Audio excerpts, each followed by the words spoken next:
Olá, bem-vindos a mais um episódio do nosso Podcaia, que traz informação sobre cannabis medicinal para você. Estamos aqui com o patrocínio da nossa Santa Caia. E hoje eu tenho uma convidada super especial que nós vamos falar sobre regulamentação do cannabis no Brasil. Doutora Rafaela. Muito prazer, muito obrigada pelo convite, pela oportunidade de estar aqui, conversar um pouquinho sobre esse tema que eu acho que é esclarecedor e relevante para quem vive a necessidade do uso da cannabis no Brasil. Exatamente, porque é um assunto muito importante, porque muita gente não sabe o que está acontecendo, as regulamentações, como está andando. Muita gente acha que está tudo errado, né? Então vamos esclarecer, de deixar tudo, mostrar como é de verdade, né? Sim. Eu sei que nós ainda precisamos avançar muito, mas já avançamos bastante também, né? A gente está num pequeno passo, acredito Com certeza. que para um futuro próspero. Exatamente. Olha, pelo tempo que eu conheço, que tem 4 anos, eu acho que melhorou muito, principalmente o acesso. Sim, A gente vai se falar sobre pensarmos, isso. né, lá do início, em 2014, Né? com as mães à porta da Anvisa solicitando esse acesso em desespero para não responderem por tráfico internacional de drogas, eu acredito que hoje está um pouco melhor. Poderia estar muito mais. Com certeza. Né? Mas pelo menos a gente já sabe que existe. Exatamente. Né? Porque antigamente a gente nem sabia. Eu descobri há 4 anos. Sim. Né? Sem dúvida. Então vamos lá, me conta. Quero saber como que você entrou nesse mundo de cannabis através do seu filho, Valtinho. Conta pra gente como é que foi a sua experiência, você como advogada, pedagoga. Como é que foi esse começo? Eu sou Rafaela Moren Neto. Eu sou, como a Cláudia disse, advogada e pedagoga. E sou advogada há quase 20 anos, 2005 fazem 20 anos, né? E eu sou pedagoga desde 2017. Fiz pedagogia para Valtinho. Valtinho é meu filho mais velho, o qual eu tenho a sorte de tê-lo há 15 anos na minha vida, e teve a vida modificada em razão de 2 paradas cardíacas. Valtinho, em 1º de janeiro de 2015, nós curtimos um Réveillon, e às 7 da manhã do 1º de janeiro, ele teve uma crise convulsiva que não cessou ao longo de 1h30, o que os médicos dizem estado de mal convulsivo. E esse estado de mal convulsivo foi necessário a utilização de algumas drogas muito importantes, né, e tóxicas, como o Propofol, que fizeram a primeira parada cardíaca. Na hora de entubá-lo, ele teve a segunda parada cardíaca. E aí eu vi a minha vida modificada. Né, uma criança que nadava, corria, andava, falava. De repente, precisamos conhecer cadeira de rodas, porque ele perdeu todos os movimentos, ele perdeu a visão, ele perdeu a audição. E a nossa vida teve uma mudança que eu só posso agradecer, porque a outra saída, que seria não ter ele, ela era uma possibilidade. Então, já que me permitiram, né, que eu tivesse o privilégio de conviver com ele na minha vida por mais tempo, eu não tenho razões para reclamar nunca mais da vida. E essa modificação da minha vida também me fez entrar numa busca incessante de mãe, que você como mãe sabe qual é. Mãe e vó. Exatamente, que é mãe 2 vezes, né, que é a mãe com açúcar, que é de ir até o final do mundo para ajudar o filho. Então, onde disserem que tem algo, ainda que minimamente possa melhorar a qualidade de vida do meu filho, é nesse lugar que eu estarei. Então, foi assim que a nossa vida modificou. Nossa vida modificou pelo privilégio da vida do Valtinho. E a busca incessante para que, à época, ele fazia uso de 6 anticonvulsivantes. E esses anticonvulsivantes, e aí eu tenho muita tranquilidade para dizer, topiramato, a fenitoína, porque a gente fala tanto de cannabis, como se as outras substâncias não fossem muito mais tóxicas do que essa planta com tantos benefícios. Então, a fenitoína fazia com que o Valtinho tivesse bradicardia. O coraçãozinho dele batia abaixo de 30. Eu fazia nebulização de adrenalina Valtinho de 3 em 3 horas e ainda assim não subia. Até que conseguimos a retirada da fenitoína. E além da produção de pelos, Valtinho teve todas as reações adversas que constam nas bulas que nos recomendam não ler. Ele teve. E a gente precisava de alguma coisa que trouxesse qualidade de vida e uma redução das reações adversas. Porque as reações adversas, porque ele estava controlado da epilepsia com essa polifarmácia. Eu não tinha crise. Eu estou hoje há 9 anos com ele sem crise. Eu digo 9 anos, 7 meses e 25 dias. E isso é a nossa busca incessante. Porque com 10 anos, diz a literatura médica que a gente pode considerar curado da epilepsia. E a gente pode começar o processo de desmame de remédio. E isso a gente foi fazendo ao longo da introdução dos canabinoides no arsenal terapêutico do Valtinho. Então foi assim que a cannabis veio como bálsamo para minha família. E aí a busca incessante do meu marido por estudar dias e noites para ajudar na qualidade de vida dele, para ver qual que seria o melhor caminho, para a gente retirar medicamento. Eu cheguei, por exemplo, a retirar um fenobarbital do Valtinho. Eu tirava 1 gota por semana. Ele usava 72 gotas. Eu tirei 1 gota por semana até chegar a gota 48. Então, eu demorei 48 semanas para tirar. Quando eu cheguei na gota 48, Marcelo passou para a gente retirar 1 gota a cada 15 dias, até ele ficar sem o fenobarbital. Então, assim a gente fez também, com o ácido valproico. Valtinho, por exemplo, teve uma baixa um aumento absurdo da amônia, de ele ficar numa situação em que ele só dormia por mais de 1 semana. E aí vai para internação, para manter internado, supervisionado, para conseguir fazer nível sérico de remédio, para saber o que estava acontecendo, para conseguir entrar com outras drogas, para conseguir abaixar essa amônia aumentada. Então, a vida, quando a gente tem uma pessoa com deficiência em casa, é uma vida que precisa de cuidados. E é uma vida que a gente precisa entender que o que a gente faz de melhor vai refletir, vai reverberar na vida dos outros. Porque é assim que aconteceu conosco. Hoje, Valtinho está super bem. Ele tinha um prognóstico de uma médica muito renomada no Brasil, de viver mais 2 anos, para além daquela data de 2015. Hoje ele tem 15.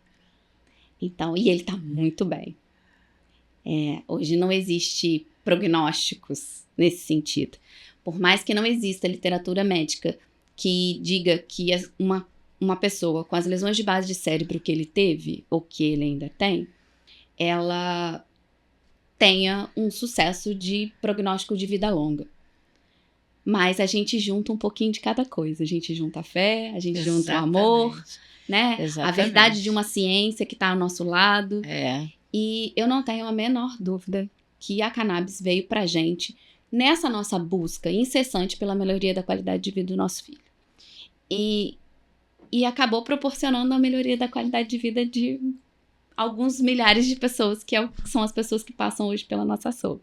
Exatamente. Assim foi a minha vida. Eu acho isso lindo, porque comigo foi assim também, né? Eu via minha mãe, como você falou, aqueles efeitos colaterais que nos orientam não ler a bula. Eu não sei por quê.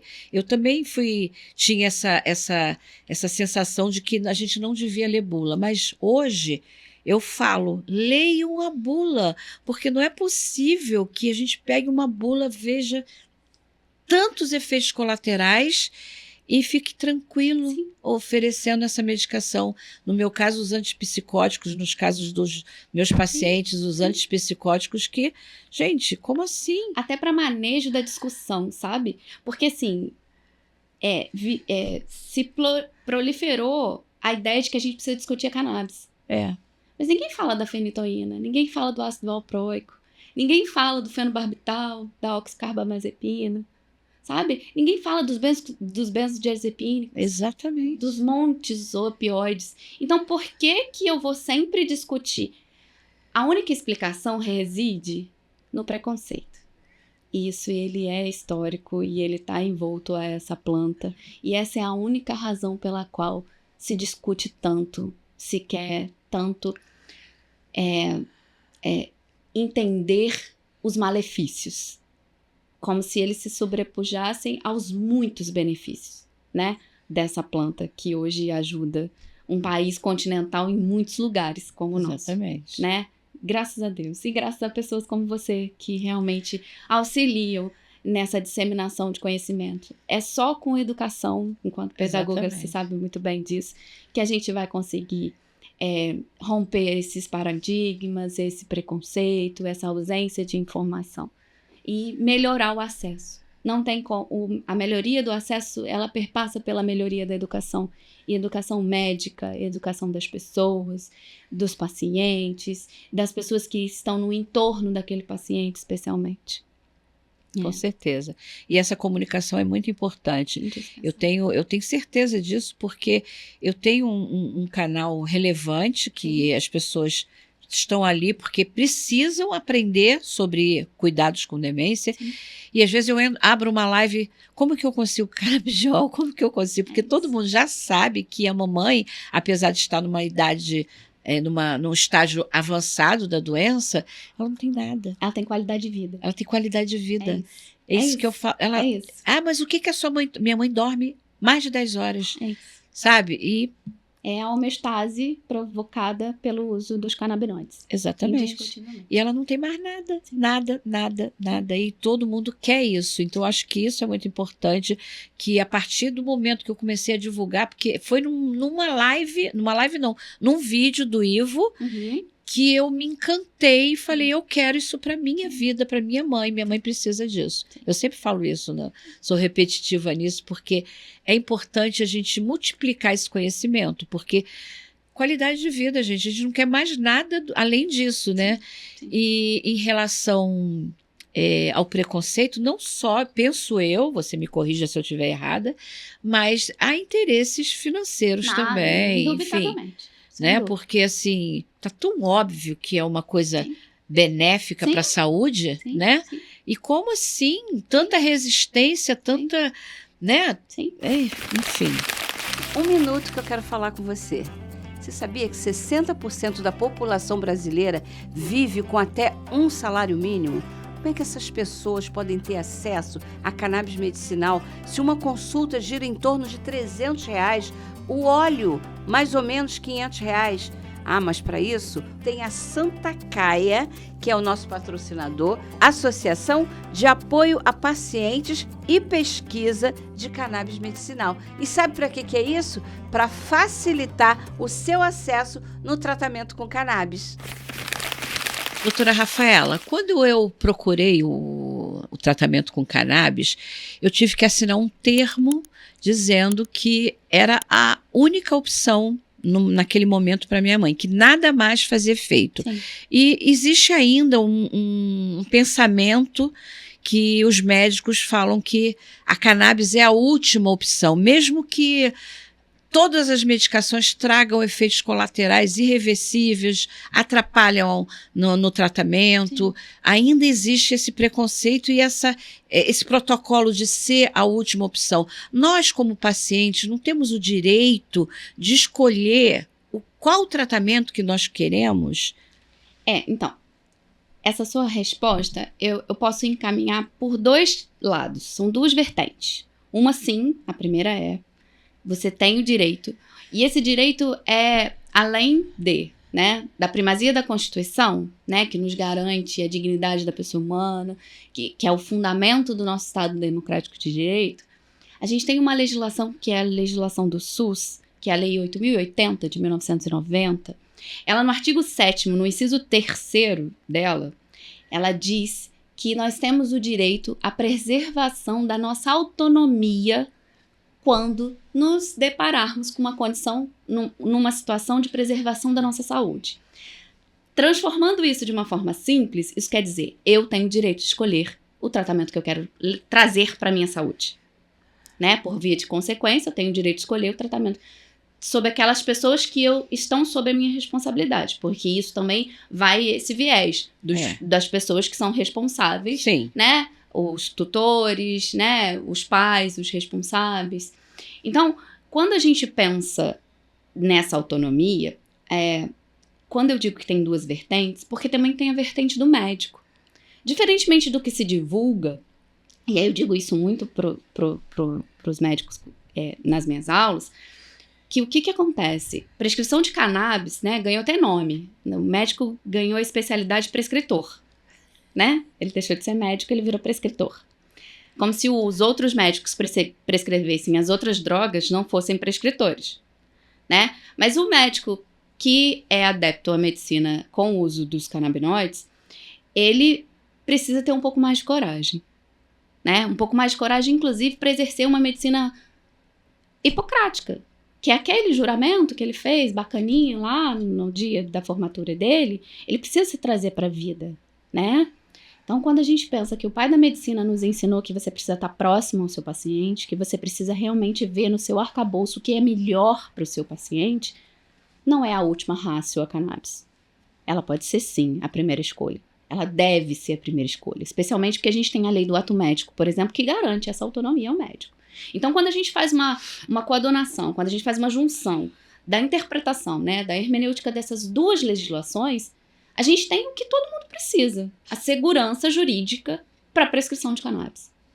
Eu tenho o direito de escolher o que é melhor para a minha saúde, porque a lei garante, e eu tenho o direito de prescrever o que é melhor ao meu paciente, porque a lei me garante. O grande problema, que é o que infelizmente acontece, é o que no mundo jurídico a gente tem uma hierarquia das normas que a gente aprende na faculdade, que ela é nos proposta por um alemão, Hans Kelsen. Ele ensinou que como se existisse uma pirâmide. E nessa pirâmide, o ápice dessa pirâmide fosse a legislação maior, que é a nossa Magna Carta. E aí a gente precisa voltar um cadinho. A gente precisa entender o porquê que a norma constitucional ela é preponderante sobre todas as outras normas. Primeiro, no nosso caso, especificamente no Brasil, ela vem de um neoconstitucionalismo que veio e trouxe. Nós temos uma Constituição denominada cidadã. E não é por acaso, não é ao léu, não é à toa. É porque nossa Constituição garante direitos que não são negociáveis. Sim. Então, quando se foi instituir o que a gente conhece como Estado Democrático de Direito, onde o fundamento da nossa Constituição é a dignidade das pessoas, isso tudo está no ápice da pirâmide. O problema é que quando o assunto é relacionado a cannabis, a gente tem uma inversão dessa pirâmide, onde as resoluções, as resoluções de diretoria colegiadas, as portarias, elas tomaram uma proporção como se o ápice da pirâmide fosse elas. Não é. E não o são.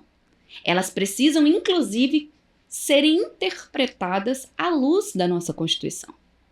Então, uma das coisas que diz a lei do ato médico, inclusive, é que o médico tem o direito de não cumprir uma norma que não esteja de acordo com o que diz o bem, o princípio da beneficência, que é um princípio que rege a ética médica. Então, se aquilo que estão me determinando que eu faça vai causar algum prejuízo ao meu paciente, eu tenho, enquanto dever ético, a não maleficência, né? Eu não posso, por mais que seja redundante, isso são princípios de bioética que o médico também precisa seguir.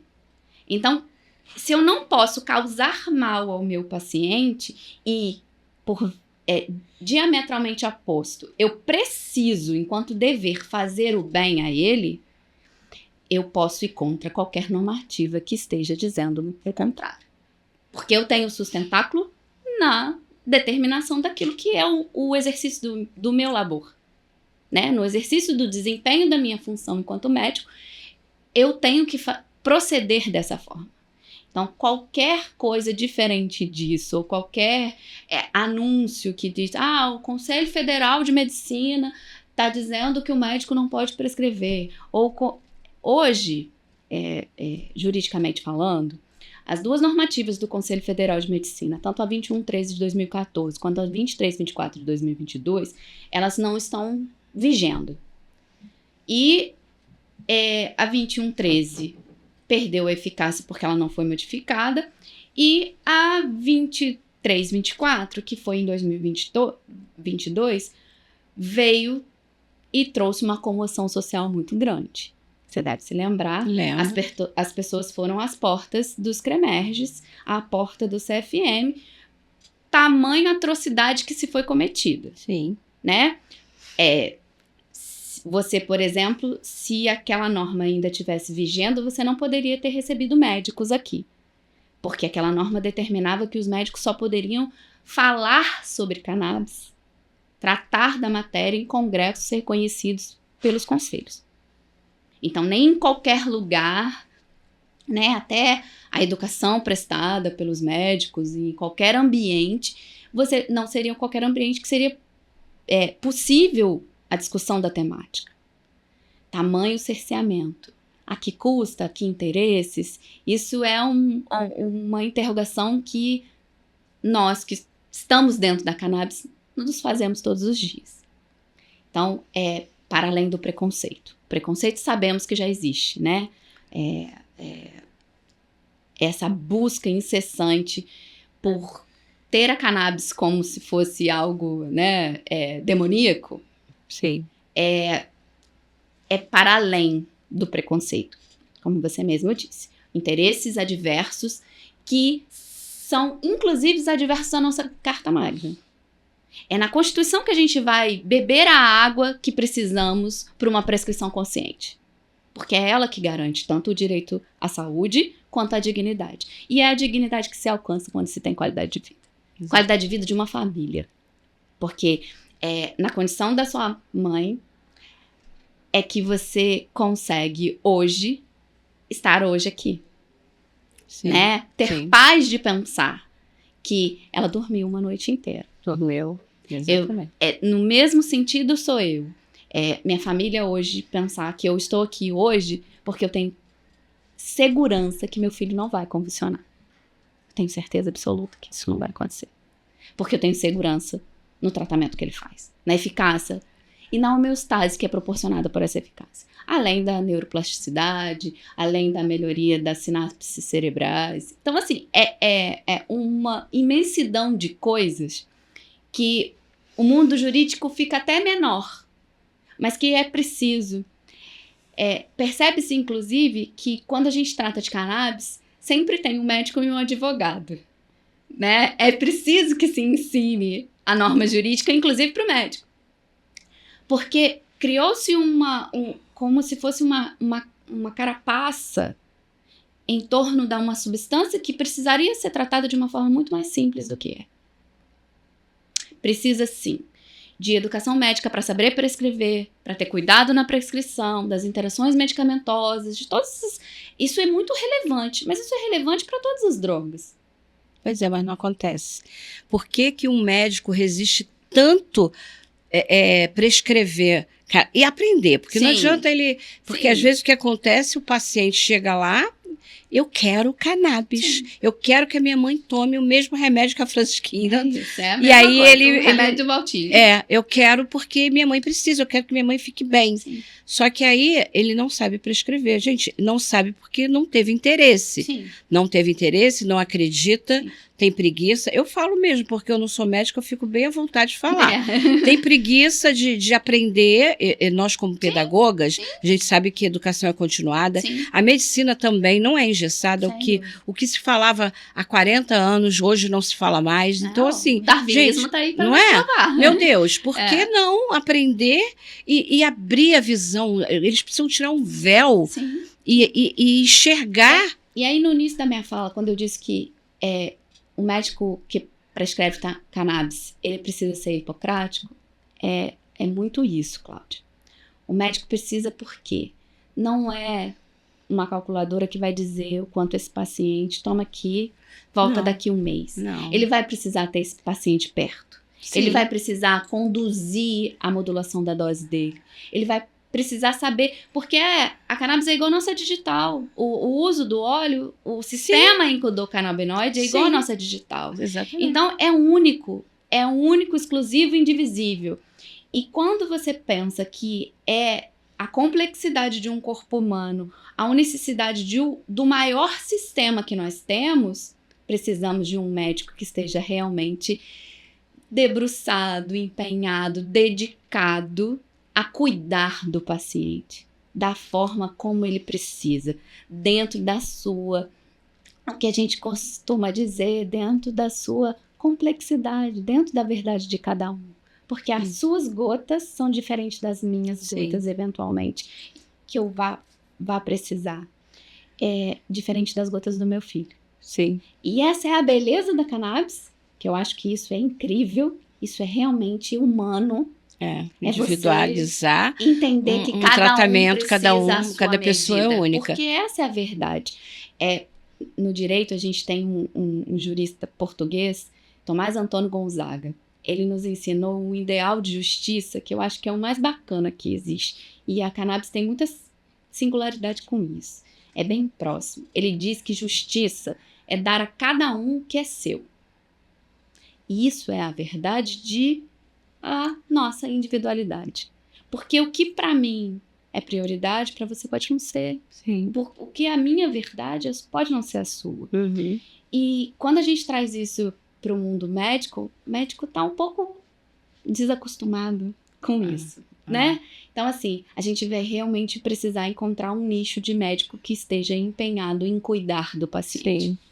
Porque se ele está realmente preocupado com a saúde do paciente, vai perpassar pelo uso dos canabinoides. Ou pelo menos para saber e entender. Porque não vai poder dizer que não conhece o sistema endocannabinoide. Porque é o mínimo que o médico vai precisar saber. É conhecer o sistema endocannabinoide. Porque se hoje a gente pode conversar e eu posso dizer que eu conheço o remédio do meu filho ainda não sendo uma pessoa, não sendo médica, porque ele me importa. Então, eu sei o que é. Eu sei que nós temos receptores endógenos, eu sei que a anandamida faz parte da nossa vida, o 2-araquidonoilglicerol também. Eu sei que essa planta bendita tem mais de 500 substâncias ativas, mais de 130 fitocannabinoides descobertos. Eu sei, inclusive, que eu preciso de um remédio que tenha mais canabicromeno, porque ele vai fazer a produção de novos neurônios para o meu filho, e que na Europa tem, infelizmente aqui ainda não tem, e nem a nível de importação. Então, a gente precisa entender que eu não posso estar falando essas coisas com tanta naturalidade e um médico não saber. Sim. A pessoa que se dedicou uma vida a estudar o corpo humano para tratar e para promover a saúde, que ele não tenha domínio, pelo menos que ele não conheça. Ele pode dizer, como, por exemplo, se eu for num cardiologista e chegar pro cardiologista e falar que eu tô com uma dor no meu olho. O cardiologista vai falar para você assim, olha, essa dor no seu olho, toma aqui, eu vou te encaminhar pro oftalmo, porque eu trato do seu coração. E foi essa a especialização que eu fiz. Mesma coisa eu tô aqui, meu filho tá dentro do espectro autista, o que eu preciso fazer para ajudar a neuroplasticidade dele, que é para além das estereotipias, né? O uso da cannabis para as crianças dentro do espectro. É realmente para a melhoria da produção dos canabinoides endógenos, né? As pesquisas estão todas aí. O PubMed é um lugar de pesquisa pública. Para quem tem dúvida, para quem gosta muito de ventilar aquela máxima de que faltam os estudos robustos, então, não acreditem. Quando você ouvir um médico dizer, mas não tem muito estudo, amor, tem mais de 25 mil. Só PubMed é aberto para qualquer pessoa, só dá um Google. Viu, gente? Anota. Então, PubMed. isso aí. Se você tem alguma dificuldade em entender se a sua patologia está dentro daquelas patologias que são elencadas para a utilização dos canabinoides, e eu digo para além, como a gente tem sempre alguma coisa que está associada, mal do século, ansiedade. Sim. Quem não é ansioso? Eu digo que eu sou uma pessoa muito tranquila, Mas eu tenho episódios de ansiedade. Por que não? Eu sou uma pessoa que de carne, de osso. Não, e a gente convive qualquer... com tanta demanda dos nossos filhos, de tantas coisas. Exatamente. Né? Imagina você como advogada tendo que defender, procurar, ajudar, ensinar. E eu digo mais do que isso. Eu, há mais de 15 anos, eu trabalho numa promotoria de infância. E essa promotoria de infância traz para mim condições graves e sérias das pessoas que são vilipendiadas exatamente na infância. Então, quando eu volto para minha residência e eu vejo aquelas pessoas não tendo acesso, inclusive à educação básica, à saúde básica. E aí, quando a gente pensa que eu vou buscar saúde num profissional habilitado para promoção da minha saúde, eu chego lá e esse profissional desconhece. Ou pior, que eu acho que pior do que você desconhecer, que eu acho muito justo quando o médico diz assim, olha, eu não prescrevo. Eu vou te indicar alguém, ou você procure um profissional que entenda do sistema endocannabinoide, que prescreva e que consiga fazer esse acompanhamento com você. É pior o profissional que diz, não, isso não dá certo, não tem comprovação científica, não serve no seu caso. Então, assim, é exatamente dentro dessa autonomia que a Lei 8.080 nos garante que eu posso chegar para o meu médico e falar assim, doutor, meu filho tem epilepsia e eu quero tratá-lo com cannabis. Não, mas não posso. Eu tenho direito. Eu tenho o direito de escolher o tratamento que meu filho vai usar. E não tem que ter termo nenhum. Nenhum lugar tem que ter termo para dizer que o uso é em razão de refratariedade. Eu já tentei de tudo e é por isso que eu estou usando. Não. Não. Não por quê? Porque a primazia é constitucional. Não por essa razão. A Constituição me garante o direito à saúde. E a Constituição que diz que a dignidade ela é um fundamento do nosso Estado democrático de direito. Então, não tem documento nenhum, eu me recusaria muito tranquilamente a assinar. Não tem documento nenhum que eu precise assinar. O remédio é esse, a autorização está dada por quem realmente é responsável, que sou eu, ou no meu caso, a minha saúde ou a saúde de quem está sob a minha guarda, ou sob a minha tutela, e é dessa forma que procederemos. Ponto. Porque, infelizmente, a gente ainda vive essa realidade de uma inversão da pirâmide de Kelsey. Sim. Infelizmente, quando a gente para pensar que nós precisamos de portarias inúmeras para dizer contrariamente aquilo que diz a nossa Magna Carta. A Constituição é muito clara para a gente. A Lei 8.080, que é compatível com a nossa Constituição, inclusive veio 2 anos após, exatamente por uma Constituição cidadã, que nós temos hoje um dos sistemas mais ricos em termos de alcance do mundo, que é o Sistema Único de Saúde. Sim. A beleza daquilo que a gente fala muito mal, muitas coisas, muitas vezes no nosso país, né?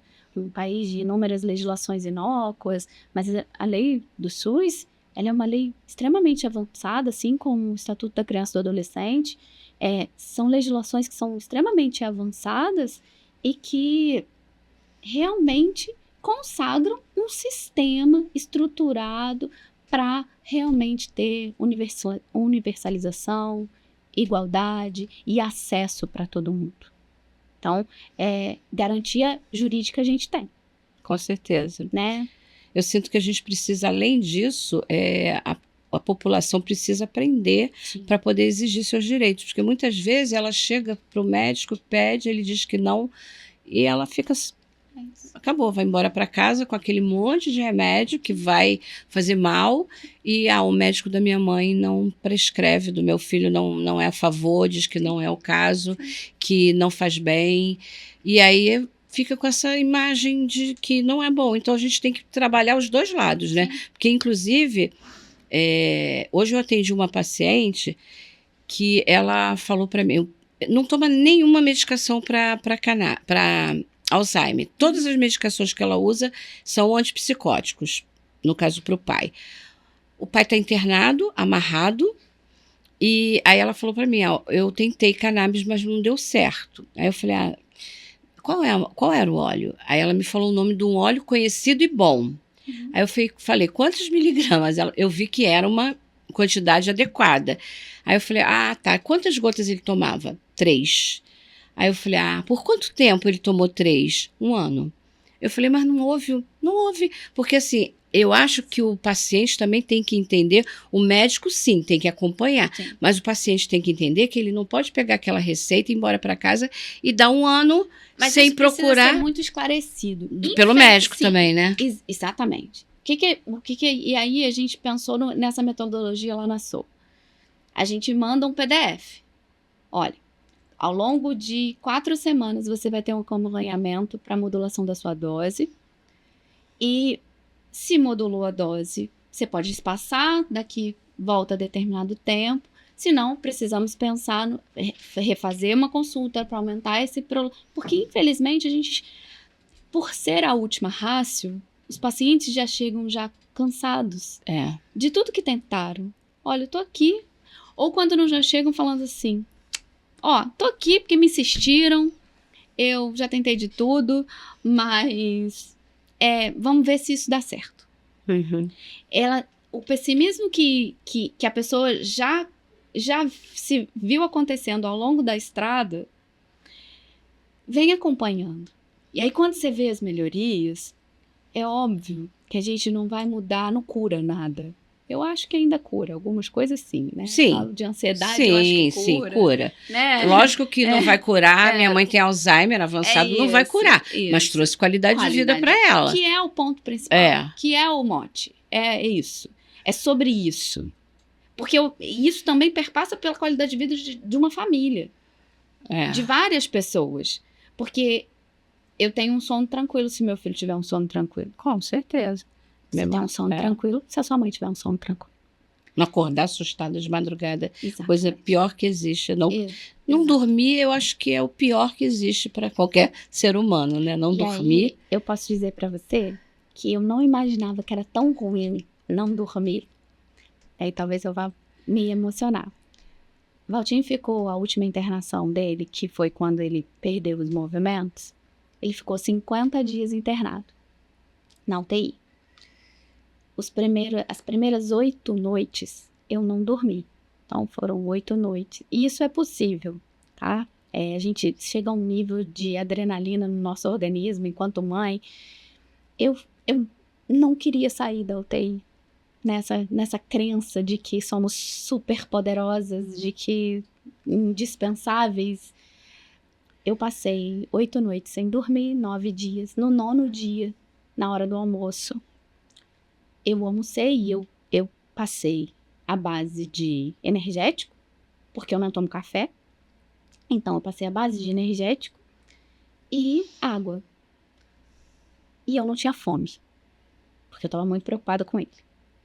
E ele estava numa situação ele estava entubado, no nível máximo da intubação, ele estava muito sedado e os parâmetros eram muito ruins. No 9º dia, depois do almoço, porque aí finalmente eu comecei a emagrecer, né? E tava meio, já sou magrinha, meio visível. Não, você não tá comendo. Eu vou comer. Fui comer. Eu encostei no colo da minha mãe, pós-almoço, e eu apaguei. O cérebro desligou. Como mecanismo de defesa, já que eu tava colocando ele à prova por muitas noites sem dormir, e desligou. Quando eu acordei, e eu sou uma pessoa que eu não uso remédio nenhum, nunca usei, nunca precisei, e hoje eu posso dizer de cadeira, se eu precisar de algum remédio, cannabis será a minha primeira opção. Porque, graças a Deus, tem um médico corajoso. Isso é muito importante, isso é muito importante. É isso. E quando eu voltei, tinham me levado para uma sala, tinham me colocado um soro para dar uma melhoria. Eu estava com uma confusão mental absurda. Então, ali eu vi o impacto das noites sem dormir de forma física. Porque o cansaço a gente conhece, as olheiras, as coisas. Você pode perceber que eu não tenho olheira mais. E eu não... Porque realmente a gente tem qualidade de vida na nossa, sabe? Tranquilidade para dormir. Há pouco mais de um ano, Valtinho fez uma cirurgia grande, de mais de 10 horas. 10 horas e meia de cirurgia. Uma cirurgia de coluna, de escoliose. Uma cirurgia muito traumática, muito grave. Mas era uma cirurgia necessária. E a analgesia para dor foi toda de cannabis. Ele usou tape de cannabis, ele usou rolon de cannabis, ele usa pomada de cannabis para massagem. Então, a fisioterapeuta usa... O tape que ela usa nele é com canabinoides. E isso, eu não dei tramadol, eu não dei morfina, que poderia... Eu não dei nenhum remédio que pudesse fazer um impacto na saúde dele. Muito maior do que o benefício de isentá-lo de dor. Ele fez uso, além do óleo que ele já fazia uso, das demais formas, né? Que existe tape de cannabis, existe pomada, existe rolon. Então, assim, esse arsenal de cannabis foi o que hoje, inclusive até hoje, quando necessário, hoje em dia ele não faz mais o uso dessas outras formas, mas eu tenho, se caso necessário, porque eventualmente tem dor, porque é uma cirurgia, colocou 31 pinos na coluna, 2 hastes metálicas. Então, assim, ele cresceu, ficou grande, ficou um rapaz maior que a mãe dele, mas a analgesia de dor foi toda de cannabis. Então, é realmente você ter alguém que conhece as minúcias do sistema endocannabinoide e sabe fazer manejo dos produtos de cannabis, né? A gente tem hoje no mercado uma infinidade de produtos de cannabis. E precisa também aquela pessoa que prescreve, que tem domínio, saber o que é bom, o que não é bom, o que é indicado, o que não é indicado. Qual é a alquimia que precisa fazer para aquilo que vai ser utilizado, para a queixa do seu paciente. Porque não é um remédio único para todas as patologias e para todas as dores.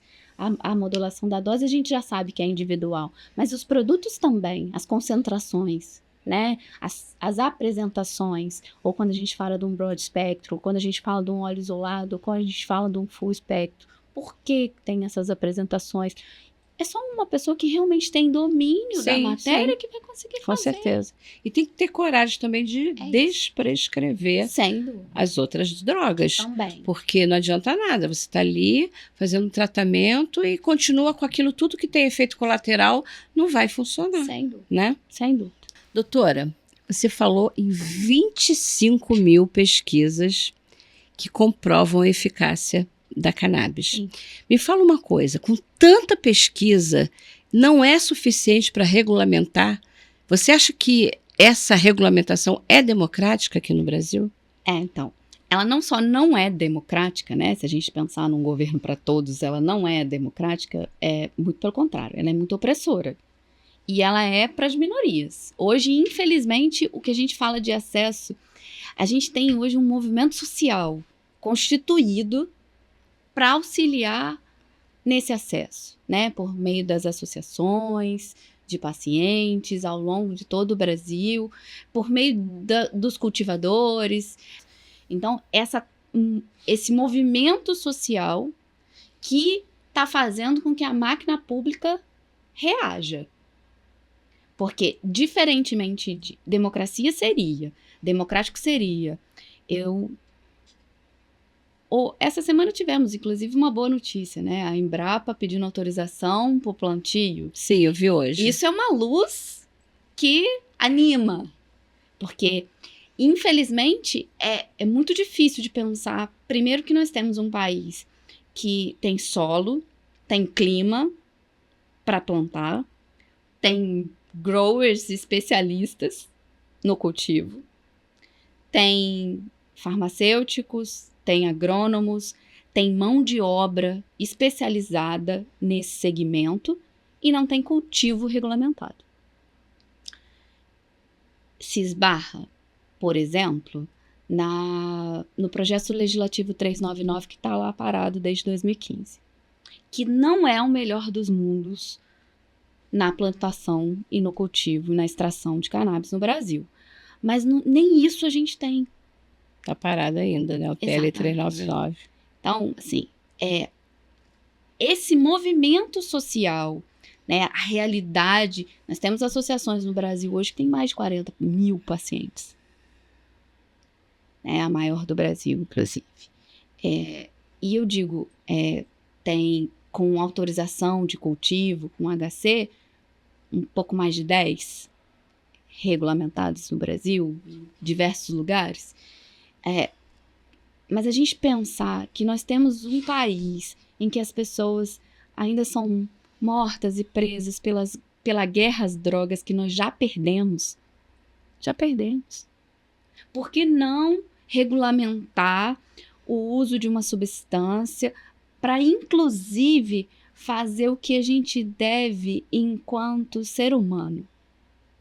Reparar o caos que foi ocorrido nessas mortes dessas pessoas, dos pretos, pobres e favelados.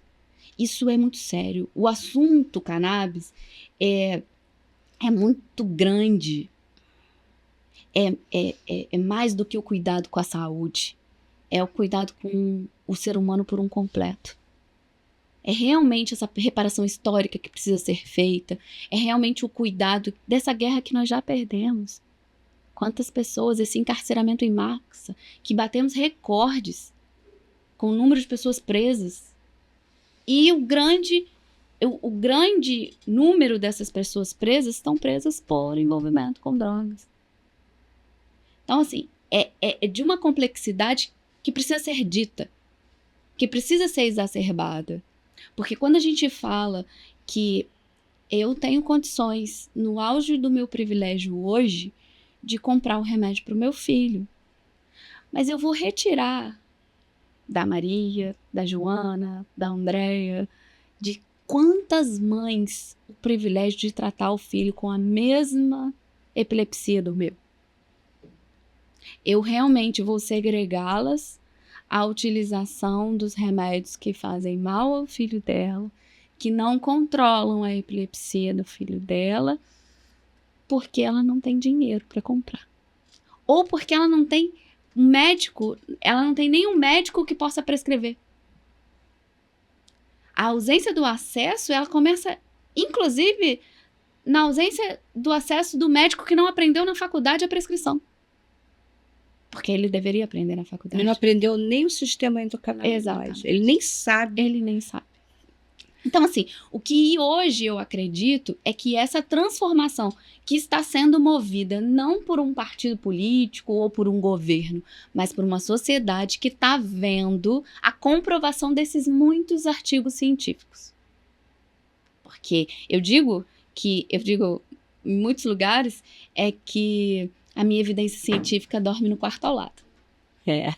A sua também. A minha também. Então, é indiscutível a melhora do meu filho. Não, e eu vejo que, assim, depois que eu comecei a falar tanto, né, e toda vez que eu entro numa live para falar de qualquer assunto que não é cannabis, vem muita gente pedir, eu vejo assim, gente, todo mundo precisa saber que faz bem. Sim.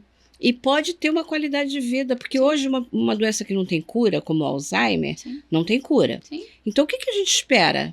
Eu sempre pergunto isso, né? Quando a pessoa fala, mas é cannabis, falo, o que se espera de uma doença incurável? Não tem cura. Sim. O cannabis não vai curar, mas o que você espera? Qualidade de vida, Sim. que ela coma, Sim. tenha apetite, Sim.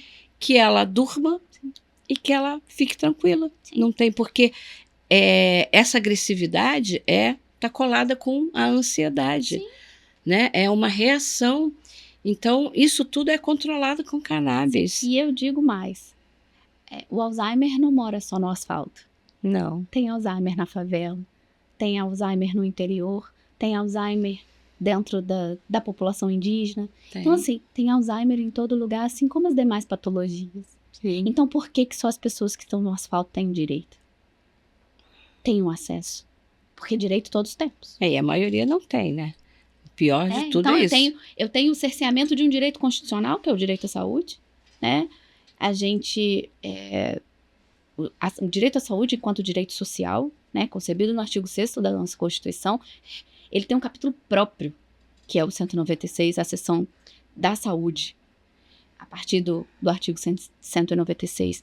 Então, assim, se eu tenho um tratamento da saúde como prioridade no governo emanado pela nossa Constituição, por que essa igualdade, essa universalidade, ela não acontece na prática?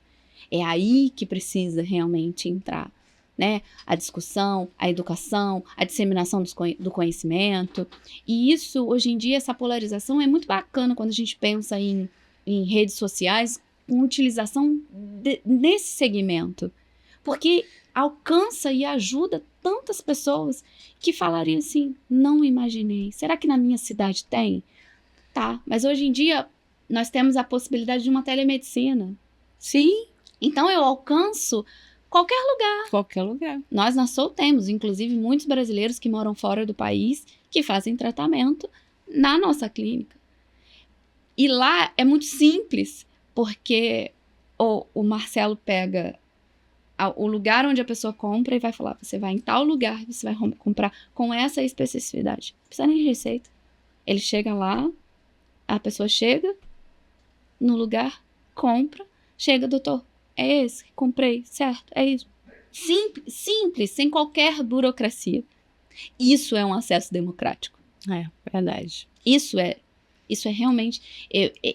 vai ter o cuidado do tratamento médico, da modulação da dose, mas ela não vai ter embargos. Ela não vai ter embargos de precisar entrar num site para poder pedir uma autorização para uma agência como a Anvisa para poder importar. Ou ela vai precisar de uma receita azul para ir na farmácia, né, com receio de ter que tenha lá ou que não tem, porque também não são todas as farmácias que ainda tem. Não. Ainda tem isso. Ou ela E o que tem na farmácia não é indicado para todo mundo. Porque é tudo igual. Exato. Vai chegar lá com, ó, esse aqui é esse, acabou. E esse vai ser a dose ideal? Vai ser a... Não é. Exatamente. Então, assim, isso seria acesso democrático. Infelizmente, pode ser que eu volte aqui daqui 5 anos e eu diga para você, olha, eu espero como que seja menos. Olha como evoluímos. Eu olha sou tão otimista que eu acho que vai ser em menos. Eu sou uma boa sagitariana. Eu também sou uma pessoa otimista. Mas a realidade, infelizmente, ainda é diferente. Infelizmente, a gente ainda vê... É incoerente pensar, e é de uma incoerência sobremaneira, de pensar que esse mesmo remédio que a gente pode importar, ou que a gente vende na farmácia, ou que a gente compra na farmácia, ou que as pessoas que têm autorização de cultivo, elas podem cultivar, que as pessoas, do mesmo jeito que elas têm essa forma de acesso, tem gente que vai preso por elas. É, sim, com certeza. É antítese. É. Então, isso precisa ser pensado. Isso, eu sou a favor da cannabis enquanto terapia médica. E eu não sou a favor da cannabis enquanto utilização voluntária. Porque eu não gosto de nenhum desses termos, nem recreativo, nem adulto. Eu digo que é uso volitivo porque é a manifestação em contexto da vontade. Eu quero fazer uso dessa substância, como eu quero fazer uso de um chocolate, como eu quero fazer um uso do açúcar. Que faz mal. Como eu quero fazer... Que não vai te curar de nada, nem vai te melhorar nenhum sintoma. Como eu quero fazer uso do álcool, por exemplo. É exatamente isso. Eu, por exemplo, sou uma pessoa que estou há 24 anos sem carne vermelha. Porque ela me faz mal. E eu descobri há 24 anos atrás que ela me fazia mal. A opção da minha vida foi retirá-la da minha vida e eu vivo super bem com isso. Mas eu tive a minha manifestação inequívoca da minha vontade. E estou eu falando uma pessoa que posso dizer para você que não conheço cannabis que não seja médica. Sim. Mas as pessoas precisam ter o direito de escolher. Isso não pode ser cerceado, muito menos a pessoa ser presa, ser encarcerada. E nós, enquanto população, arcarmos com esse encarceramento. Porque isso não é só a segregação da pessoa recolhida numa prisão. É custo para a máquina pública, custo para a ausência de dinheiro para a saúde. O que se destina em muitos milhões, bilhões para a segurança. Né? Se a gente pensar em todos os estados, a União, estados e municípios. Então, assim, isso é uma discussão ampla, grave, séria, e é também a beleza da cannabis, né? A cannabis nos permite sermos sociólogos, antropólogos, né? Entender um pouquinho mais aonde a gente pode ir enquanto cidadãos. É o exercício realmente da nossa cidadania, para escolher realmente quem vai ser. Estamos, inclusive, num ano maravilhoso, né? Os anos, quando são anos de eleição, são anos que a gente tem um pouco mais para pensar, né? O que eu vou escolher? Será esse acesso vai perpassar pelas pessoas que vão ser escolhidas, como, por exemplo, prefeitos. Qual a política pública desenvolvida por esse prefeito em termos de cannabis? Não, ele não pode nem conversar sobre o assunto, desculpa. Se ele não pode conversar sobre esse assunto, como ele vai dirigir uma cidade em que as pessoas fazem uso da cannabis? Isso precisa ser colocado na mente das pessoas, porque isso é educação. Ah, não, eu não quero discutir o assunto. Você não vai abrir, o vereador não vai abrir a Câmara do Povo para que seja discutida em uma audiência pública? Tem algo de errado. Será que ele realmente merece exercer a sua representatividade? Então, isso tudo precisa... A cannabis traz esse bálsamo pra gente, que a gente consegue discutir diversos assuntos graves, sérios, e que são necessários por conta da beleza dessa planta. Maravilhosa. Doutora Rafaela, chegou uma pergunta aqui bem interessante. Vamos lá. Saiu um anuário da Kaya Mind de 2023 que mais de 50% do mercado é atendido pelas importações, 33% pelas associações e 22% em farmácias, ambos provenientes de ações judiciais. Conta para mim, qual a importância do movimento judicial para a regulamentação democrática da cannabis? Eu não digo que é uma importância, mas qual é a realidade da judicialização? É realmente... Se a gente pega... a Kaya Mind faz com muito propriedade essa estatística, que a gente precisa de estatística para dizer, olha, eu tenho X número de pessoas necessitando para X assunto de uma política pública que seja de encontro à necessidade populacional. Isso é um fato. O que acontece? Isso aumentou em proporções de 394%. A própria Kaya Mind diz isso. Quando a gente fala em movimento de judicialização, a gente fala em gasto de dinheiro público. Gasto de dinheiro público que poderia e deveria ser empregado na saúde. E no acesso aos produtos da cannabis, sem a necessidade de perpassar pelo judiciário. Sim. Se eu tenho acesso, eu não preciso recorrer à jurisdição para isso, né? Então, assim, quando eu penso, esse mesmo anuário fala em uma proporção de 80 milhões de gasto. Isso, se a gente pensar, se a gente cada vez aumenta mais, sim, em razão dos muitos benefícios trazidos pela planta. Não é de forma vazia. As judicializações são concretas.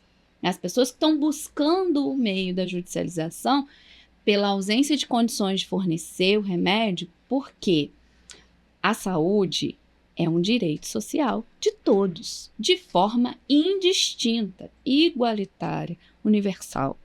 Então, eu tenho o direito de receber o remédio. Eu não tenho condições de comprar. O que eu vou fazer?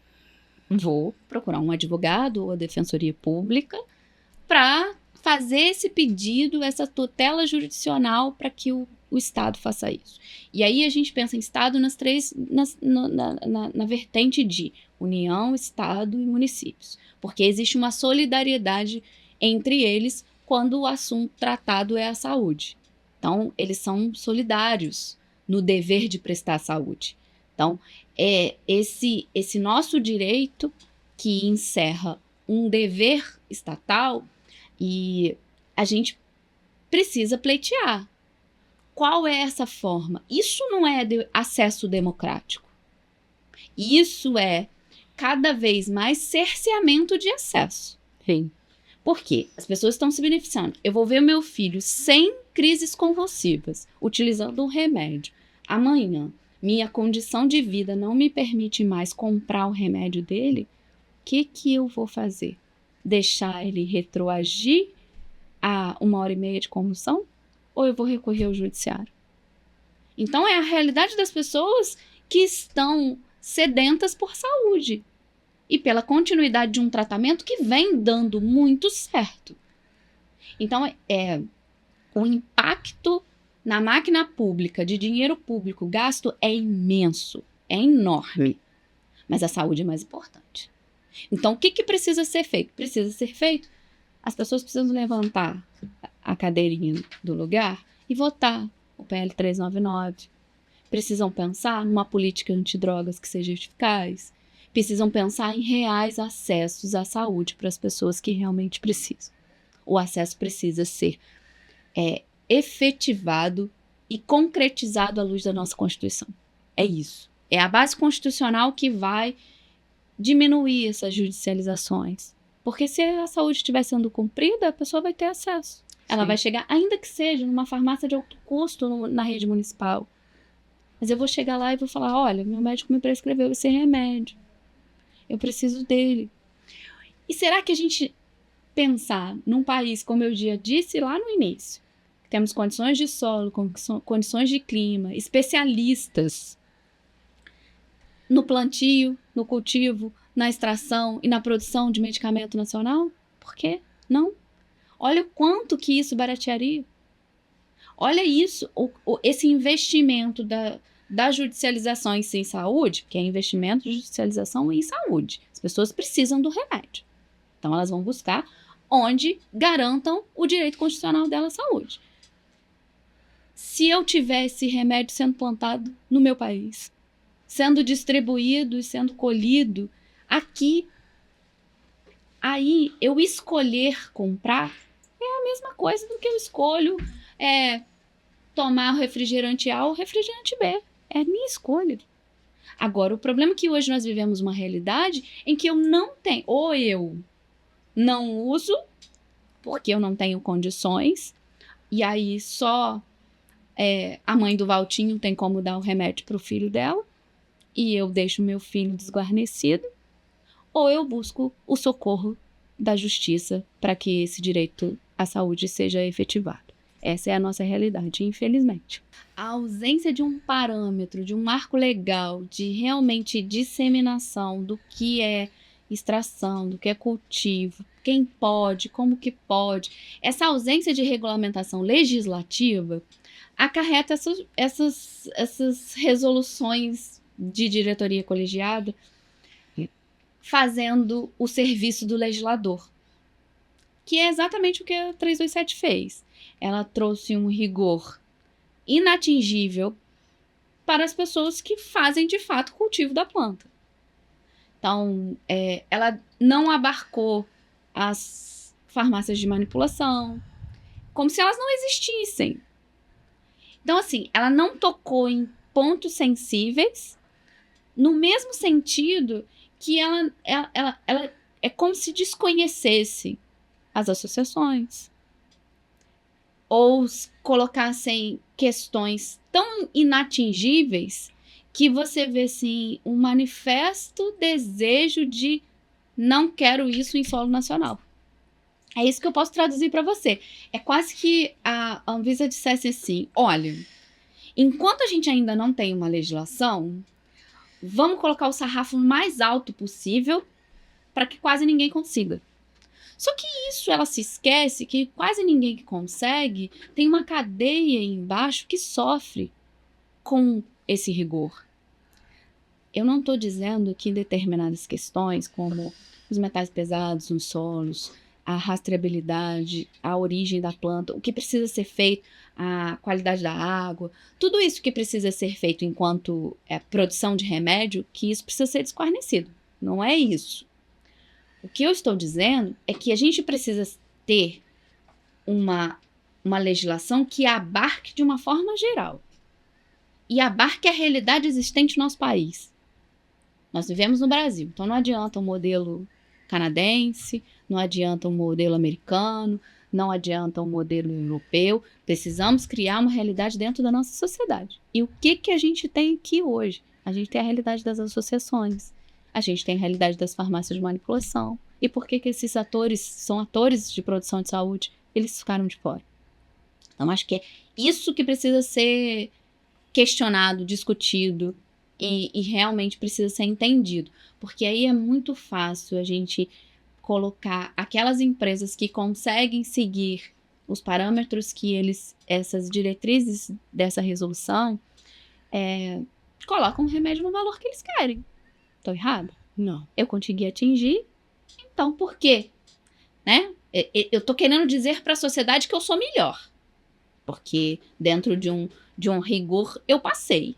Então eu coloco o preço que eu quiser. E isso precisa ser coibido. Isso sim ela realmente demonstra uma imoralidade, uma tendência realmente a todas essas questões obscuras quando a gente fala em Big Pharmas, porque realmente algumas são privilegiadas em detrimento de outras, entendeu? Isso a gente precisa ter olhos de ver. Uhum. E só acontece dessa forma pela ausência, pelo silêncio do nosso legislativo. Infelizmente. E interesses, né? Exatamente. Fora sempre E esse são silêncio os custeado a interesses. que preço, né? Eu só vou pedir uma explicação mais simplificada, porque muita gente não sabe o que é uma RDC 327.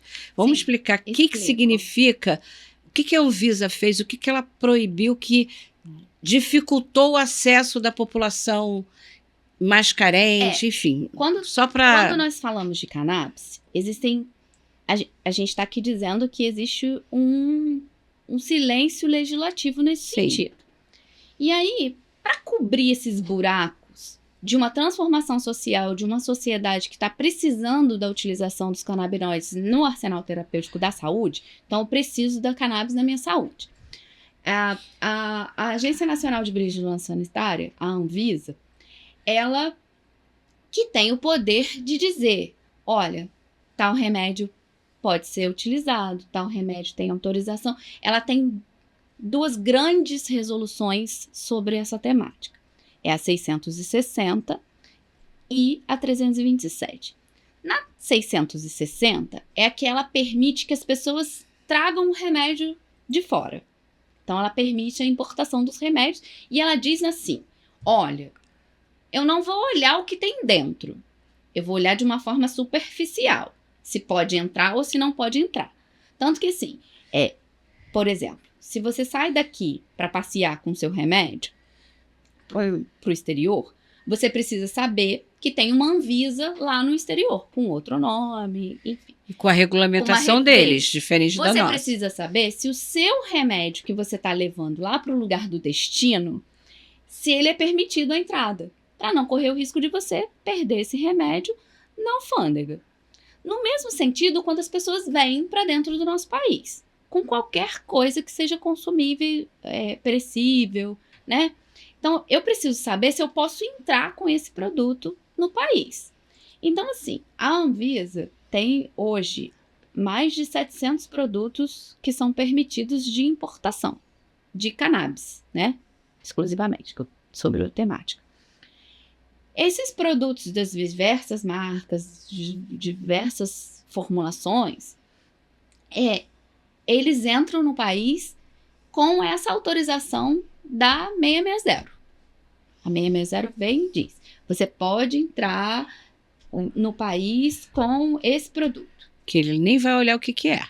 E não, em tese, ele olhou, mas ele não olhou a fundo. Sim. Porém, para você entrar e dispensar isso numa farmácia, ele precisa passar por um crivo maior. Foi isso que a 327 vem e faz. Para eu colocar isso, que em tese seria um pouco mais acessível, tá aí também a incoerência, eu passaria por um critério um pouco mais rigoroso. Porque se for pensar que eu demoro numa importação de 15 a 20 dias para chegar, na farmácia, em tese, eu atravesso a rua e compro. Sim. Não é a verdade? Uhum. Então, assim, essa é a diferença de uma resolução para outra. Uma eu posso ter na farmácia, então por essa razão eu vou olhar mais de perto, eu vou olhar qual é a rastreabilidade daquele cultivo, se aquela... É como se eu olhasse o DNA da planta, falando de uma forma simples. E isso criou-se critérios, só que criaram critérios Rigorosos. tão rigorosos que privilegiaram poucos em detrimento de muitos. Então, assim, não é abrandar os critérios, é tornar ele amplo e acessível. E isso só vai se conseguir com uma legislação própria. Porque não é o lugar da Anvisa ficar... Ela tá tapando o buraco. Essa é a verdade. Onde o legislador está silente, a Anvisa está fazendo alguma coisa. Porque são aquelas mães lá do passado de 2014 que bateram a porta da Anvisa para trazer o remédio de cannabis de fora. Hoje é uma sociedade inteira. Hoje não é, né? É a Margarete e tantas outras mães que fizeram isso. Hoje nós temos uma sociedade que urge para que essa regulamentação aconteça. Então, a Anvisa está fazendo alguma coisa. Que isso é bom? Tenho minhas dúvidas. Severas dúvidas. Mas que é mais do que o legislador faz, sim, porque ele não está fazendo nada. Entendeu? Uhum. Então, assim, infelizmente, a gente segue a mesma máxima. Que o quem mais precisa ainda sofre com a ausência do acesso. Infelizmente. É. Doutora, sobre a nota técnica 35, o que você me fala sobre isso? Então, a Anvisa, quando emitiu essa nota técnica, ela proibiu a importação da cannabis in natura, das flores de cannabis. Das flores. Né? E ela fez isso por uma série de motivos. Ela justificou a público que seria em razão pela ausência do controle que ela estava fazendo, porque essas importações estavam vindo por uma brecha que a 660 permitia. E em razão dessa ausência de controle, já que estamos num país que, né, trata dentro de uma lei de drogas, no artigo 28, a utilização in natura como fato típico, com tendências à modificação, em razão da recente decisão do Supremo Tribunal Federal, nessa época ainda o tratamento dado era esse de proibição, que continua sendo proibicionista do mesmo sentido, mas que teve um singelo avanço. Quando ela proibiu, sob a luz da ausência de mãos para controlar, na verdade, o que estava acontecendo é que, infelizmente, aquelas mesmas pessoas aventureiras, oportunistas, que vendem curas milagrosas, também acontece com a cannabis. Sim. Então, assim, apareciam pessoas nas redes sociais assim, olha, agora eu consigo legalizar o seu uso volitivo, o seu uso voluntário, o uso recreativo, que as pessoas chamam. Sendo que não era uma verdade. E isso é uma agência reguladora. Ela não está à margem do que acontece na sociedade. Ela é participante dessa sociedade. Quando essas importações e essa comercialização, tinham pessoas, inclusive, que avacalharam tanto a utilização da planta que seria destinada ao uso das pessoas in natura. Pessoas com dor crônica, que precisa, para resgate de epilepsia, que precisa usar a flor in natura, pacientes oncológicos, pessoas que de fato precisavam e continuam precisando, e aí eu digo que esses pacientes cuja a necessidade é real, que busquem o auxílio da justiça para a continuidade do tratamento dessa forma. Porque a dor não vai diminuir, porque a Anvisa proibiu. Não vai. Né? Então, você vai precisar de um cuidado. Por conta dessas pessoas que realmente avacalharam a utilização da planta de uma forma séria, dizendo que você pode comprar com receita. Tinham lugares que vendiam e que davam esse entendimento. Você pode tranquilamente utilizar em qualquer lugar, sendo que não era uma verdade. Então, quando a nota técnica vem, ela faz outro desserviço, dizendo, eu proíbo, então não pode mais importar. E aí ela tira das pessoas que de fato precisavam a possibilidade de uma importação de um uso medicinal sério pela via correta da inalação. Então, a vaporização. A gente não está falando de fumo. Sim. Não está falando, queima, não é né? tratamento com carburação, não é sobre isso. Das pessoas que realmente precisavam. Isso realmente foi um desserviço muito grande.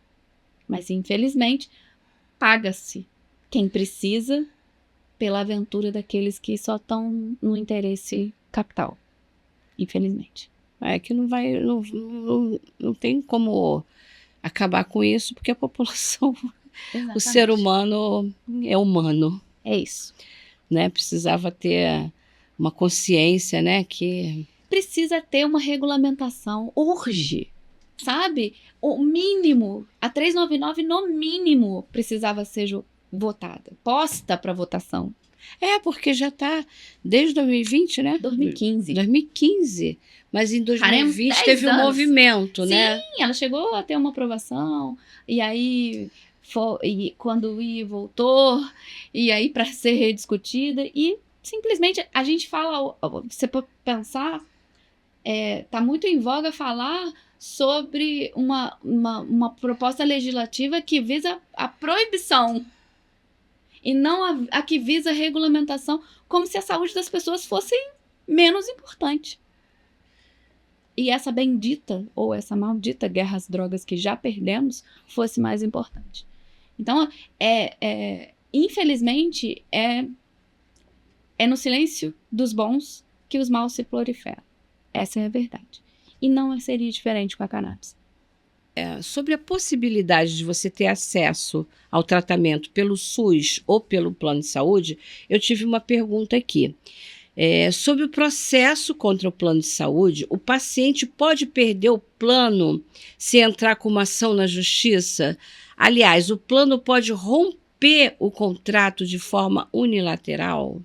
Então, isso é uma pergunta que parece singela, mas isso causa temor nas pessoas que fazem uso dos planos de saúde. Mesmo porque, primeiro que, não, você não perde seu plano de saúde. Objetivamente isso. Em razão disso, não. Você vai poder romper unilateralmente se você entrar em inadimplemento. Você não pagou, né? Você acumulou prestações, não pagou. Pela utilização, não. Você tem um plano de saúde que né? Você pagando a saúde 2 vezes, né? Se a gente está pensando que o correto é uma saúde pública, você tem um plus, né? Porque você faz uma bitributação da sua saúde, você faz de novo, você paga novamente, e você tem direito. Você vai lá, e esse processo precisa entender da seguinte forma. Você vai pedir ao plano de saúde de forma administrativa. Plano de saúde, eu preciso usar isso. Você me fornece? Alguns planos de saúde fornecem. Toma aqui, você vai procurar como é o caminho, você vai preencher esse documento, eu vou entrar em contato com o fornecedor e vou te encaminhar. Ou dizem para você, não, eu não forneço de forma administrativa.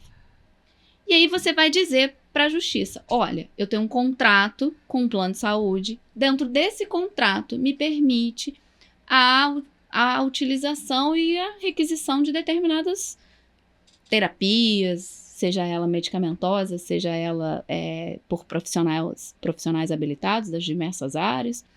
Eu preciso. Eles disseram não. Senhor juiz, o senhor pode impor para que eles cumpram o contrato que eu tenho com ele? Então, você vai entrar contra o plano de saúde em razão de um descumprimento unilateral desse contrato. Foi o plano de saúde que descumpriu, não você.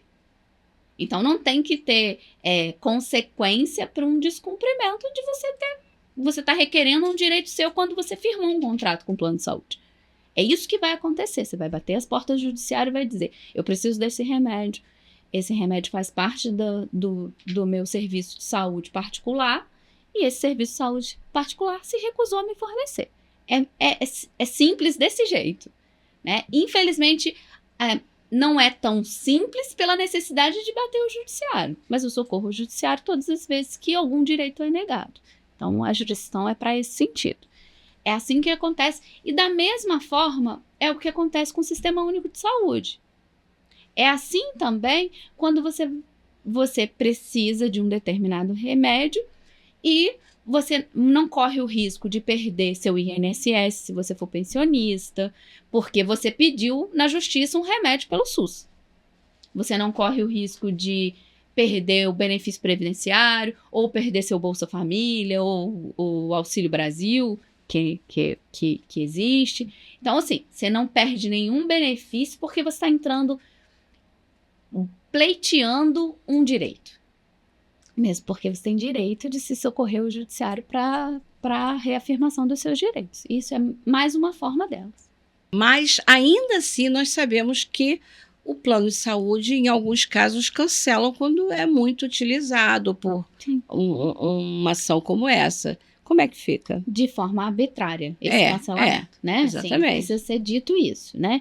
Que quando você se destina a fazer uma prestação de saúde privada, né, dentro das ponderações dos interesses, tem ônus e bônus. E você tem o fato de você utilizar o seu plano de saúde não pode ser uma arma contra você. O que acontece nessa forma arbitrária que alguns convênios de saúde fazem, e fazem muitas vezes de forma reiteradas, é realmente ir ao socorro da justiça, pedir o restabelecimento e a indenização pelos prejuízos causados. E que o plano de saúde vai à justiça? Não. Não. O paciente vai à justiça. Sim. Pedir o restabelecimento do plano de saúde e a indenização pelos prejuízos causados por esse rompimento. Sim. E é passível de indenização e é necessário essa indenização. Eles têm que indenizar.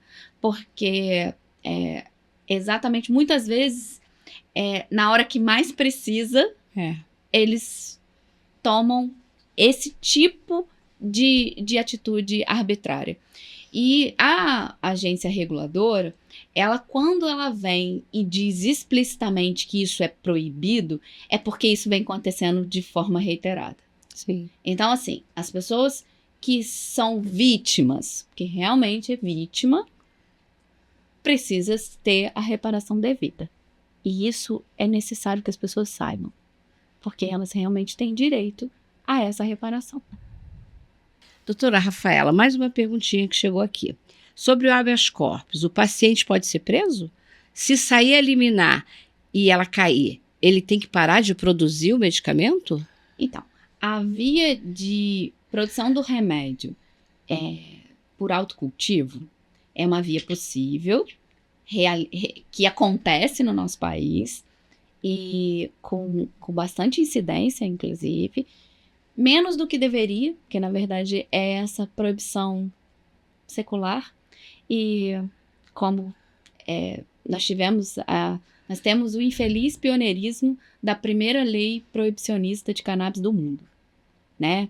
É uma lei civil do Código de Posturas aqui do Rio de Janeiro, que lá em 1830 determinou que fosse presos os usuários do pito do pango, né? Então, os escravos que faziam uso da cannabis iriam presos e as pessoas que vendiam, elas pagavam uma multa.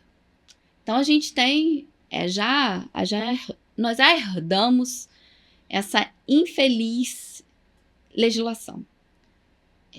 Ao longo de todo o século, vem se perpetuando esse pioneirismo em proibicionismo. E quando a gente pensa que quando se socorre de um habeas corpus você já vai dizer que você está em desobediência civil, como a gente chama.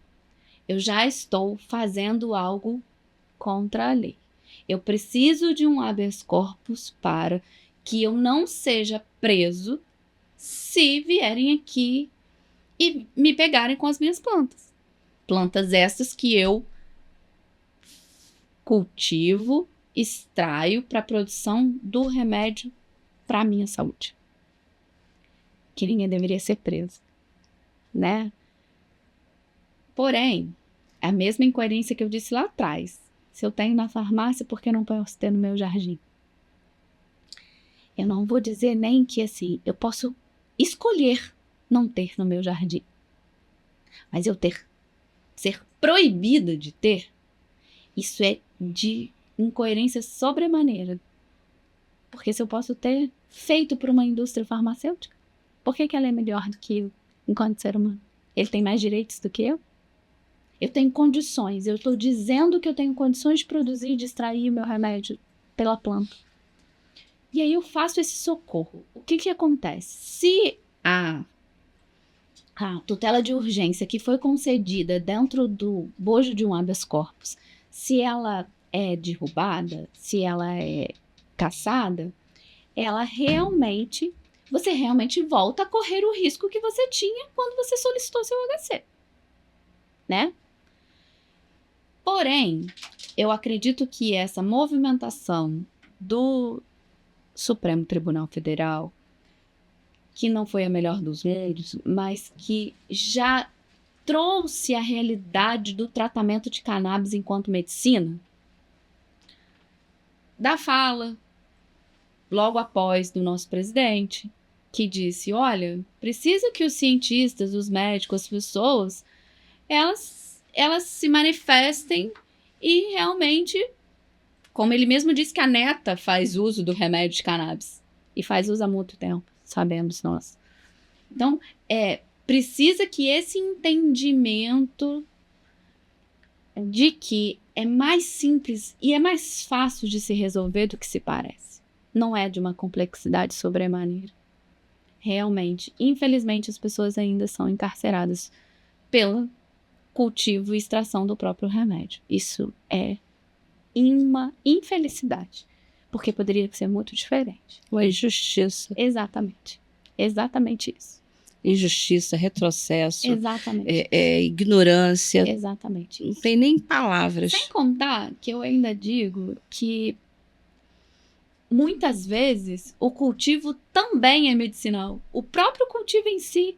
A pessoa está lá preocupada em cultivar, porque não é uma planta simples, você tem que ter um manejo, né, importante, um estudo. Todo esse debruçar para que aquela pessoa passe pelas etapas que são necessárias até realmente fazer o remédio dela, ela já passa por um processo de cura tão grande nesse caminhar que é realmente uma injustiça não acontecer sem a necessidade de se socorrer a um habeas corpus. Doutora Rafaela, por que você acha que o projeto de lei que criminaliza o porte e uso de drogas andou mais rápido do que a PL 399? Porque é a cara do nosso Congresso Nacional. Eles hoje são proibicionistas, a resquícios de um governo anterior que tivemos proibicionista. A realidade é bem simples. E além de uma disputa bem pueril entre os poderes, entre o judiciário e o legislativo, onde o legislativo acredita que o judiciário estaria invadindo no dever de legislar quando o Supremo Tribunal Federal discute o assunto, esquecendo que o Supremo Tribunal Federal é o guardião da Constituição. Ele nada mais está fazendo do que o serviço dele, quando ele faz uma hermenêutica à luz da nossa Constituição, quando ele faz uma interpretação do artigo 28, pensando, inclusive, quando a gente vai entender e debruçar sobre a lei de drogas, de um tratamento de saúde que lá atrás a mens legis já era. Eu dou um tratamento, e aí uma coisa muito importante que eu acho que é válido a gente ressaltar, que a fala desses proibicionistas é sempre a mesma. A maconha é uma porta de entrada. Não, não é. Não. Muito pelo contrário.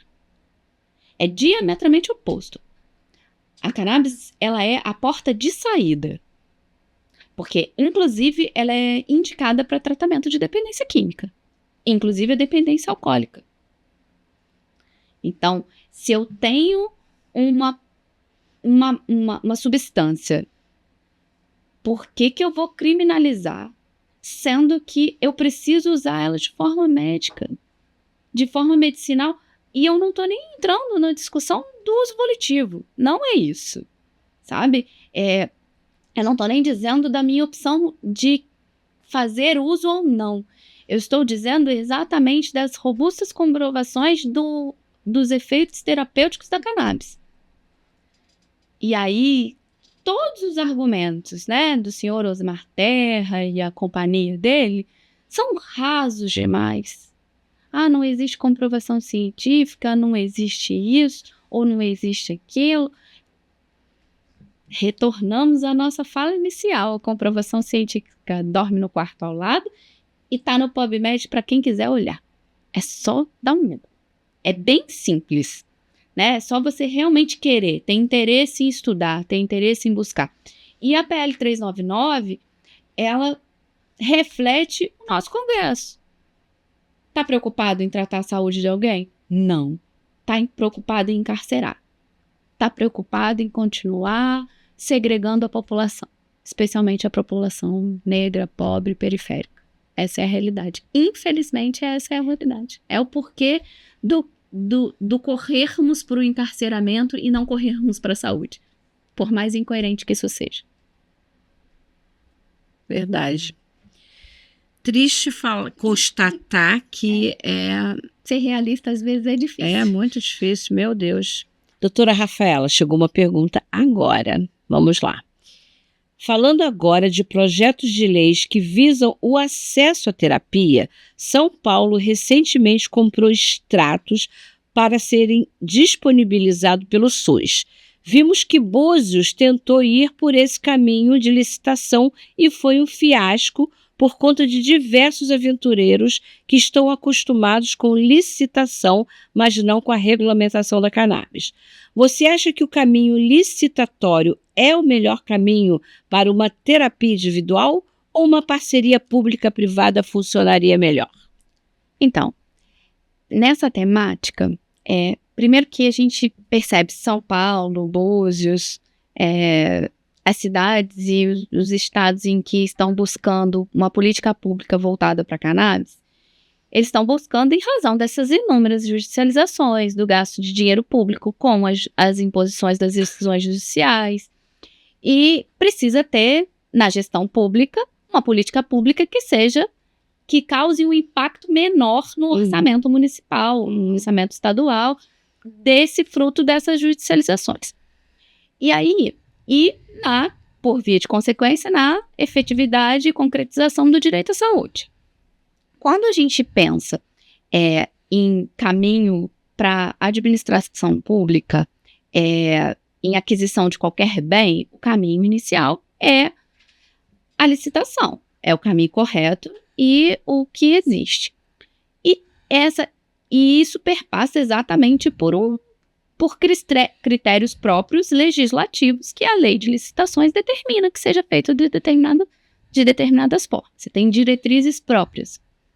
E assim, são dois viés. Uma coisa não exclui a outra. O caminho licitatório é uma realidade que precisa ser tentada ou que existe, e o caminho de uma parceria público-privada é uma outra realidade que existe. Inclusive, tem um exemplo muito bacana, que é a cidade onde eu resido. Volta Redonda, ela é pioneira nesse sentido, por ter feito, né, em 2022, nós estivemos, né, na Câmara de Vereadores, para discussão, numa audiência pública, para a discussão da implementação de uma legislação municipal na temática da cannabis. O Búzios já tinha essa legislação já vigente. E Volta Redonda deu certo e não foi esse fiasco. Por quê? Porque lançou mão de uma parceria público-privada. lançou mão de uma parceria público-privada com uma universidade, em que está sendo desenvolvida pesquisa com relação a essa temática para os pacientes, e nessa parceria eu não tenho o gasto, o impacto na saúde pública e eu presto saúde pública. Isso é uma gestão pública sendo feita. Isso é plenamente possível, plenamente viável, precisa de vontade política, né? Então, os administradores públicos, sejam eles, né, seja ele o presidente, os governadores ou os prefeitos, eles precisam ter interesse em desenvolvimento da temática, que a gente conversou um pouquinho há minutos. Essa vontade política precisa ser questionada, né? Eu preciso levar a discussão da minha sociedade, a discussão da sociedade onde eu resido, essa temática tão importante e tão necessária para a concretização do direito à saúde. Então, quando a gente pensa numa cidade em que as pessoas estão sendo beneficiárias dos remédios, independente delas serem, elas estarem na favela ou no asfalto, isso realmente é a efetivação do direito à saúde acontecendo. Isso é acesso.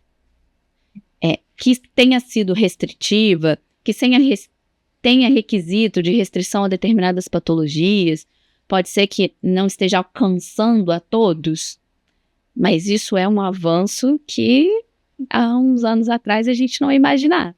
Né? Especialmente se a gente pensar que na contramão de o Conselho Federal de Medicina, que em 2022 quis cercear, veio uma cidade no mesmo ano, 2 meses antes, e aprovou uma lei. Que a lei foi aprovada em outubro e a resolução do Conselho Federal de Medicina veio em dezembro. Caiu 2 dias depois. Tá ótimo. Por conta da transformação e da mudança social. E é só dessa forma que a gente consegue ver. Porque o que não dói na gente, porque a gente infelizmente precisou experimentar doer na gente ou em quem a gente ama. Porque eu digo isso com muita propriedade, porque lá em 2015, quando o Valtim fazia uso desses 6 anticonvulsivantes, e que fazia muito mal, mas que ele estava sem crise. Eu não tive coragem da cannabis para ele, em 2015, por desconhecimento. Eu não fui corajosa. E a médica à época que me acompanhava, ela levantou a possibilidade da mesma forma que ela ponderou a seguinte coisa. Mas já está tudo bem. Ele não tem vida, né? Mas ele não tem crise. A gente não consegue pôr ele na escola. Mas ele está vivo e ele não está fazendo crise. Então, para que cannabis? Então, se eu pensar que eu estou 9 anos depois dizendo que meu filho não tem mais uso de nenhum alopático, ele tem qualidade de vida, ele tem vida, ele sorri voluntariamente, ele vai para a escola, ele vai para as terapias, ele faz fisioterapia, ele não tem dor da cirurgia da coluna. Então, assim, se eu não tive coragem lá atrás, hoje eu sou munida de todas as armas possíveis para defender quem precise. E para ir a qualquer lugar. Da mesma forma que eu tô aqui hoje convidada por você, e em qualquer lugar onde estiver discutindo a cannabis, eu estarei. Me convidem. Eu faço muita questão. Porque dói em mim. Doeu em mim. E da mesma forma que doeu em mim, eu também senti o bálsamo, o refrigério que ela trouxe. E trouxe para mim e para toda a minha família. E isso é valoroso demais para ser quantificado. Essa é a verdade. Ai, meu Deus, muito lindo, muito lindo. Olha, você é maravilhosa. Muito obrigada. Dá a mão aqui.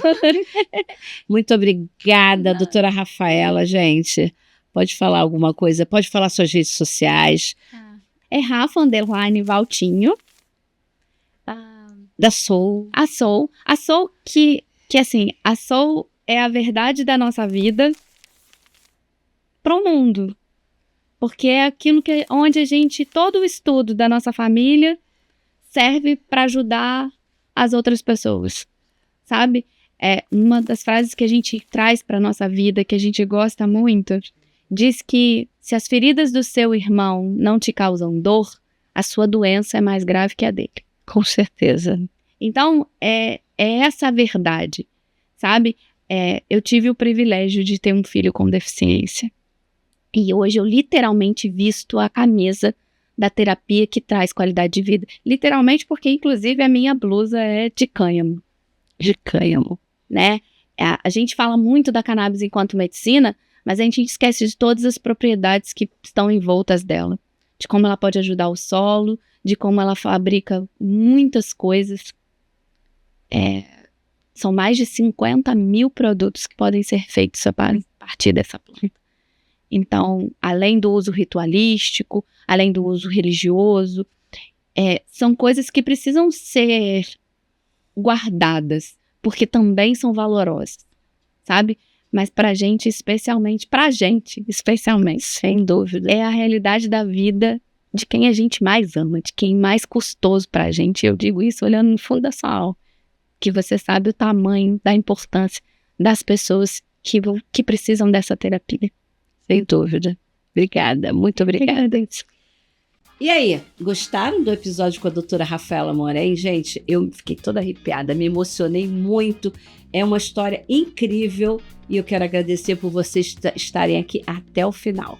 Já se inscreveu? Se inscreva, ative as notificações, que assim você não perde nada.